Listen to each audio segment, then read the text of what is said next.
Tila napatalon sa tuwa ang isang travel vlogger nang magpunta sa Louisiana, Laguna. Hindi lang kasi isa, kundi 4 na talon o waterfalls ang kanyang nasilayan. G tayo dyan sa report na ito. Malibang sa Aliw Falls, sa ganda ng Talay Falls, mabighani. Tuklasin ang Hidden Falls.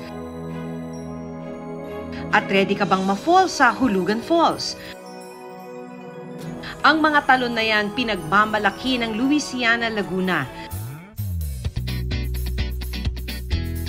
Sa pagbisita ni Gabriel Tobes, tila hulog ng langit ang kanyang nakita. Siguro nagkataon na rin na sunerte ako.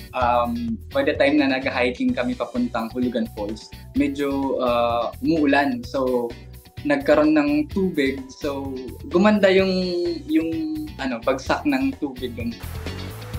Pero di rin daw biro ang pagpunta roon dahil kailangang ihanda ang sarili sa mahaba-habang hiking. Grabe, napaka-fulfilling. Okay lang na mapagod ka sa 2 oras. Yung experience, grabe, napakaganda kasi hindi lang pala isa yung mapupuntahan mo. Pwede rin mag-swimming, ingat lang dahil may ilang bahaging malalim. Napakalamig ng tubig actually.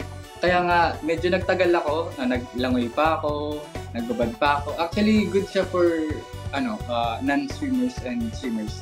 Huwag rin daw kalimutang lantakan ng sikat na bibingka na swak sa pagtatapos ng relaxing trip.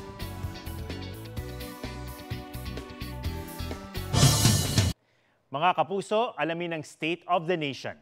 Mag-subscribe sa GMA Integrated News sa YouTube. Sa ating mga kapuso abroad, samahan niyo kami sa GMA Pinoy TV at sa www.gmanews.tv.